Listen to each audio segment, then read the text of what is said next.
बिस्मिल्लाहिर्रहमानिर्रहीम। अस्सलामुअलैकुम। उर्दू कहानी सेंटर में खुश आमदीद।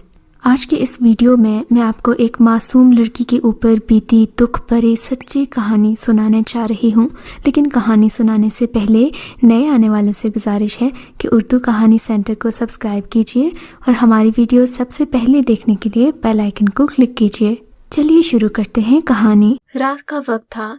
यूं तो मेरे पास सवारी की सहूलत मौजूद थी, लेकिन मुझे अकेले रहने की वजह से सड़कों पर फिरने की आदत पड़ गई थी। रात की खामोशी को महसूस करना अच्छा लगता था। मैं सुनसान सड़क पर जा रहा था जब मुझे लगा कोई मेरे पीछे पीछे आ रहा था। पलट कर देखा तो ये वही लड़की थी जिसे मैं जानता था। आखिर ये मुझसे चाहती क्या थी? मैंने इसे मुड़ कर देखा तो वो रुक गई। जब मैं चलने लगा तो मेरे पीछे पीछे आने लगी। मैं उसकी तरफ मुतवज्जे हो गया। वो बहुत खूबसूरत थी और इस अंधेरी रात में इस सड़क पर मेरे और उसके अलावा और कोई मौजूद नहीं था। मैंने उससे पूछा, आखिर तुम चाहती क्या हो? तब उसने एक ऐसी बात कही कि मेरे रोंगटे खड़े हो गए। मेरा नाम रज़ा अहमद है। मेरी उम्र इस वक्त 30 साल थी। काबिल सूरत नौजवान था। उस वक्त उस ट्रेन में बैठा अपनी मंजिल की तरफ रवां दवां था। रात का वक्त और सर्दी का मौसम, सो ट्रेन में ज़्यादा लोग मौजूद नहीं थे। मेरे सामने की सीट पर एक बूढ़ी औरत एक छोटे बच्चे को लिए बैठी थी। शायद वो इसका नवासा या पोता था जो बीमार था। वो बार बार उसका बुखार चेक करती और उसे गले से लगाकर बहुत परेशान नजर आ रही थी। उसके साथ एक लड़की खुद को काली चादर में लपेटे बैठी थी। सिर्फ उसकी आंखें दिखाई देती थीं। वो बेहद खूबसूरत थी। उसकी नीली आंखें इंतहा से ज़्यादा हसीन थीं। इनमें ज़माने भर की गहराई नजर आ रही थी। कोई ऐसा शख्स न था जो लड़कियों पर नज़र रखता था, पर उसकी इन दो आंखों ने मुझे अपनी तरफ देखने पर मजबूर कर दिया। वो भी मुझे मुसलसल देखती ही रही। ये सफ़र कोई तवील सफ़र नहीं था। हमारी मंजिल करीब थी। एक आध घंटे के सफ़र के बाद हमारी मंजिल आ गई। हम प्लेटफॉर्म पर उतर गए। रात का वक्त था। मुझे 2 टैक्सी वहाँ खड़ी तो नज़र आ रही थी, लेकिन मैं पैदल जाने को तरजीह देते हुए वहाँ से चल पड़ा। कुछ फासले पर जाकर मुझे अंदाज़ा हुआ कि कोई मेरा पीछा कर रहा है। पहले तो मेरी समझ में न आया, फिर मैंने पलट कर देखा। मैंने देखा ये वही लड़की थी जिसे मैंने ट्रेन में देखा था। उसके करीब गया तो उसने नकाब अपने चेहरे से हटाया था। वो देखने में शरीफ लगती थी। मैंने पूछा, तुम रात के इस पहर इस जगह क्या कर रही हो और मेरे पीछे क्यों आ रही हो? 2 पल वो मुझे देखती रही, फिर बोली, मुझे आपसे एक बात कहनी थी, ज़रा करीब आए। वो शक्ल से शरीफ घर की बेटी लग रही थी। मैं उसके पास गया। वो बोली, चलोगे साहिब? मैं एक ज़माना साज इंसान था, समझ गया कि क्या कह रही है। आखिर रात के इस वक्त कोई औरत जो सड़क पर खड़ी हो, जाहिर है इसी काम से खड़ी होगी। मैंने कहा, कितने पैसे लोगी? कहने लगी, आप कितने देंगे? मैंने उसकी नीली सी आंखों में झांक कर देखा। वो बेबस सी थी। पैसों की तुम फिक्र नहीं करो। मैंने एक टैक्सी को रुक जाने का इशारा किया। आओ कार में बैठो। मैंने देखा वो डर रही थी। कहने लगी, कितने आदमी हो? मैंने कहा, डरो नहीं, मैं अकेला ही हूँ। वो खामोश रही, फिर कहने लगी, मुझे अजियत तो नहीं दोगे ना? सिगरेट से जलाओगे तो नहीं? उसके सवाल पर मेरा दिल पसीज गया, गोया इसके साथ ये सब होता रहा। तभी वो मुझसे ये सवाल कर रही थी। मैं उसके सामने मुस्कुराया, बिल्कुल भी नहीं। उसने एक लंबी सांस भरी। आप मेरे साथ कोई ऐसा जुल्म नहीं करेंगे ना? चाहे मुझे 500 कम दे देना, मगर मेरे साथ बुरा सलूक नहीं करना। अब उसने ये बात कह दी जो मुझे और हैरान कर गई। उसने तो शायद इस दुनिया में बहुत बुरा सलूक देखा था, लेकिन शायद नहीं जानती थी कि अच्छा सलूक करने वाले लोग भी मौजूद होते हैं। मैं उसे गौर से देखने लगा। फिक्र नहीं करे साहिब, मैं कम उम्र हूँ और खूबसूरत भी। वो समझ रही थी कि मैं उसे देख रहा हूँ, जबकि मैं उसके चेहरे की तरफ मुतवज्जे था। सोच रहा था कि वो बहुत खूबसूरत है। मासूमियत इसकी बातों से टपक रही है, तो फिर ये जिस्म बेचने पर मजबूर क्यों है? आखिर मेरे साथ कार में बैठ ही गई थी, मगर नहीं जानती थी कि मैं कौन हूँ। मैंने पूछा, खाना खाया है? कहने लगी, नहीं। मैं होटल के सामने रुका, कार रुकवाई। होटल वाला मुझे जानता था। उसने मुझे अजीब नज़रों से देखा कि आज आखिर मेरे साथ ये लड़की कौन है। खैर, मैंने उसे इशारा किया कि खाना पैक करो। मैं रोज़ उससे खाना लेकर जाता था। सो बिना कोई सवाल किए उसने जल्दी से खाना पैक किया, मुझे दे दिया। मैं आकर कार में बैठ गया और अपने ऑफिस की तरफ चल दिया। चौकीदार ने दरवाज़ा खोला। रात के 11 बज रहे थे। सब अपना अपना काम करके जा चुके थे। अब हम मेरे ऑफिस के कमरे में आ गए। वो मुसलसल मेरे तरफ देखी जा रही थी। मैंने खाना प्लेट में डाला, उसे कहा हाथ धो लो। कहने लगी मैंने नहीं खाना, क्या पता इसमें नशा आवर चीज़ मिली हो, मुझे बेहोश करके मेरे साथ जो जी में आए करें। मैं आपके पास आ गई हूँ, पर आपका दिया खाना नहीं खाऊंगी। मैंने कहा भाई डरो नहीं, खाने में ऐसी कोई चीज़ नहीं मिलाई।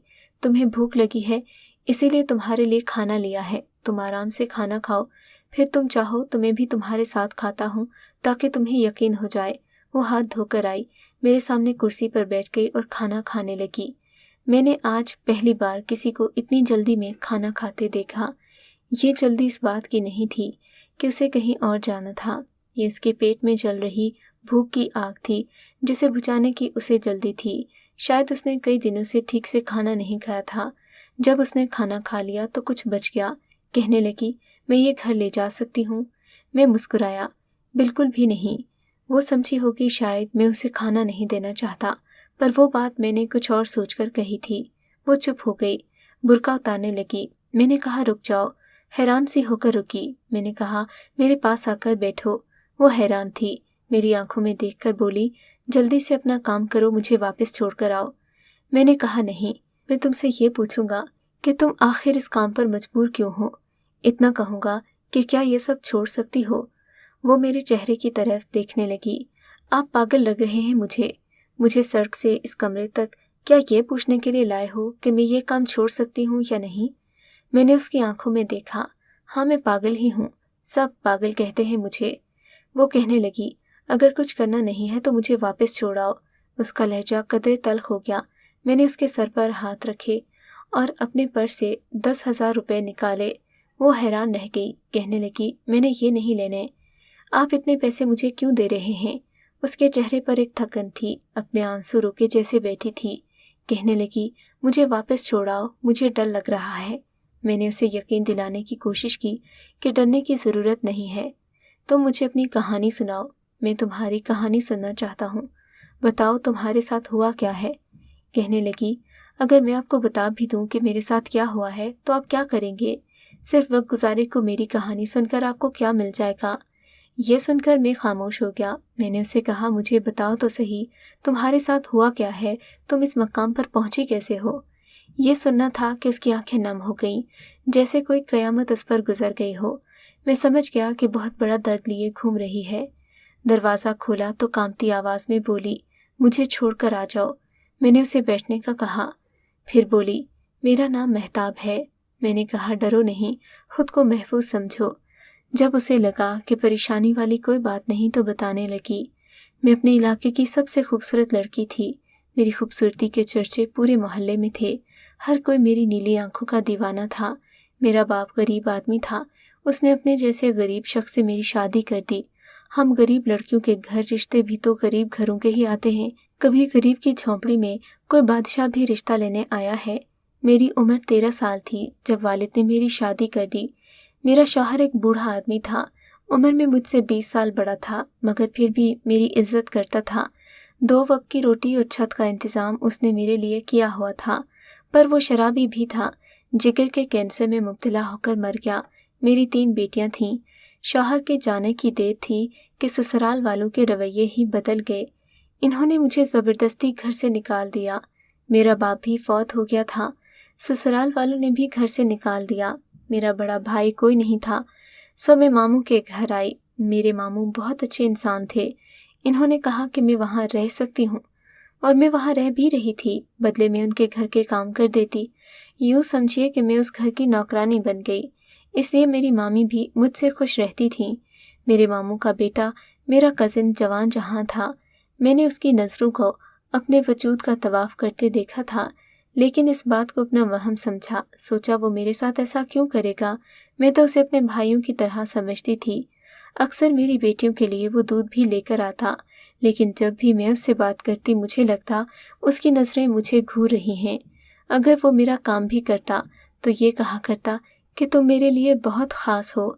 मैं उसे भाई की मोहब्बत समझती थी, मगर उसके दिल में शायद कुछ और ही चल रहा था। ایک دن اس نے مجھے یہ کہہ کر اپنے کمرے میں بلایا کہ اسے کسی کام کے لیے میری مدد کی ضرورت ہے۔ میں اس کے کمرے میں داخل ہوئی تو اس نے دروازہ بند کر دیا۔ میں تو حیران ہی رہ گئی۔ جب میں نے مامی کو اس حادثے کے بارے میں بتایا تو سب نے مجھے ہی غلط کہا کہ میں نے ہی اسے بھڑکایا ہوگا۔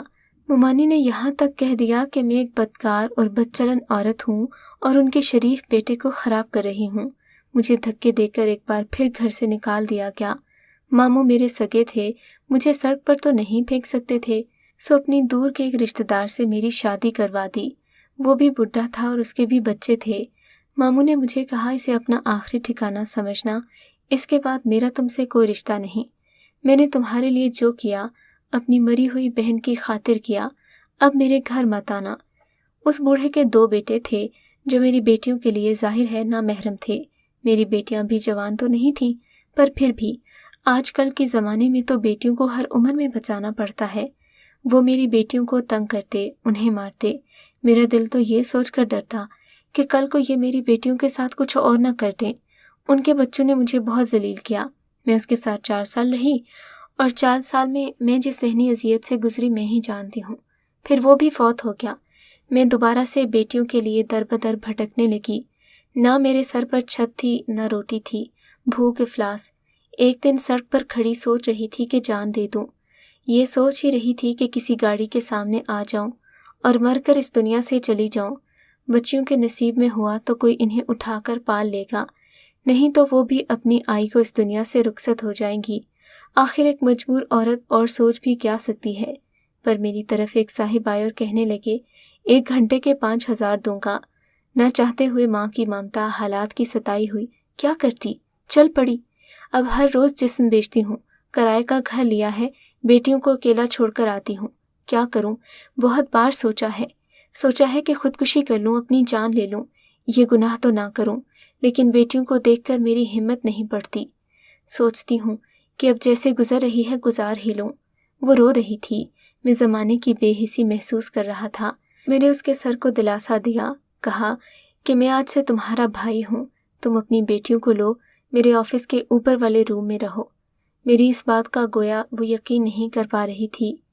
میں نے اسے اپنی کار میں بٹھایا، اس کے گھر گئے تو اس کی بیٹیاں سوئی ہوئی تھیں، وہ بہت پیاری تھیں۔ میں نے انہیں گود میں اٹھایا، میرے دل کو عجیب سا سکون ملا۔ وہ تو مسلسل روئے جا رہی تھی، کہنے لگی آپ انسان نہیں فرشتے ہیں، کون ہیں آپ؟ میں نے اسے اپنے آفس میں لا کر باقاعدہ کمرہ دے دیا۔ وہ دعائیں دینے لگی، جھولی اٹھا کر مجھے دعائیں دیتی۔ میں نے اسے کہا کہ جا کر سو جاؤ۔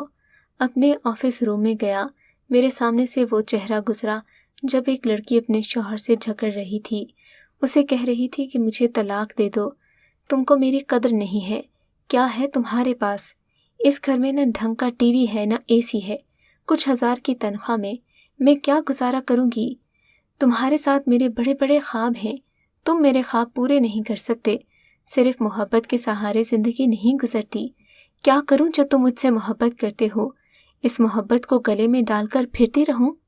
عالیہ، میں نے نیا کاروبار شروع کیا ہے، اگر وہ چل گیا تو تمہیں دنیا کی ہر چیز لا کر دوں گا، صرف اس لیے کہ آج میرے پاس پیسے نہیں ہیں تم مجھ سے طلاق لینا چاہتی ہو؟ کیا یہ مجھے چھوڑ کر جانے کی وجہ ہے؟ کم سے کم مجھے ایک موقع تو دو۔ تمہارا وہ کاروبار کبھی نہیں چلے گا، تم مجھے لارے ہی دیتے رہو گے، اور میں تمہارے پیچھے اپنی جوانی برباد نہیں کر سکتی۔ تمہارے ساتھ 3 سال گزار لیے، تم اب کچھ نہیں کر سکے تو اگلے 30 سال میں کیا کر لو گے؟ مجھے طلاق دے کر فارغ کرو، تمہارے ساتھ میں نہیں رہنا چاہتی۔ تم کبھی امیر نہیں ہو سکتے کیونکہ تم دل سے اور سوچ سے غریب ہو۔ عالیہ میری بیوی تھی، میں اسے بہت محبت کرتا تھا، اسی لیے میں نے یہ کاروبار شروع کیا تھا۔ میں ایک بہت بڑا بزنس مین ہوں، لیکن اس نے مجھ پر بھروسہ نہیں کیا، مجھے چھوڑ کر چلی گئی۔ اس نے مجھ سے صرف اس بات پر طلاق لے لی کہ میں غریب تھا۔ وہ اپنا گھر چلا رہی تھی بے وقوفی کی وجہ سے۔ وہ بیچاری کیا جانے زمانے کی تلخیاں کیا ہوتی ہیں، زمانے کا ڈسنا کیا ہوتا ہے۔ میں بتانا چاہتا تھا اپنا گھر جان بوجھ کر اجاڑنے والی لڑکیوں کو کہ طلاق لینا آسان ہے، اس کے بعد جینا موت ہے۔ کبھی ساس کا رونا، کبھی نند کا سیاپا، کبھی جٹھانی سے لڑائی، یہ تو ہر گھر کی بات ہے۔ اس کا ہرگز مطلب طلاق لینا یا گھر اجاڑنا نہیں۔ کم عمری میں ہی میرے سر کے بال سفید ہو گئے، हजारों आंखों के आंसू देखकर अपने घर को आबाद रखने वाली औरतें अब कहाँ थीं? खुदा की कसम, मेरे माशरे की जंजीरों में जकड़ी हुई एक कैदी औरत कभी बाप की पगड़ी पर लुट गई तो कभी सास के जहर आलूद लहजे पर, कभी शौहर के अना पर खाक हो गई तो कभी औलाद की वजह से। मर्द अगर समझ जाए मेरी इस तहरीर को तो शायद मेरा माशरा बदल जाए। बहरहाल मैंने उस सब्र की देवी को, जिसे मैं सड़क से उठा कर लाया था, अपने दिल की रानी बना दिया। वो भी इज्जत की ज़िंदगी पाकर इस कदर खुश थी जैसे किसी आम औरत को सारा जहां मिल गया हो। सही बात है कि जब इंसान को कदर करने वाला शख्स मिल जाए तो फिर इंसान को ये ज़िंदगी बिना किसी वजह के जन्नत लगने लगती है, और आजकल मुझे भी ये ज़िंदगी किसी जन्नत से कम नहीं लगती। अगर आपको ये कहानी अच्छी लगी है तो इस वीडियो को लाइक कीजिए और इस तरह की मज़ीद वीडियोस देखने के लिए हमारे चैनल को सब्सक्राइब कीजिए।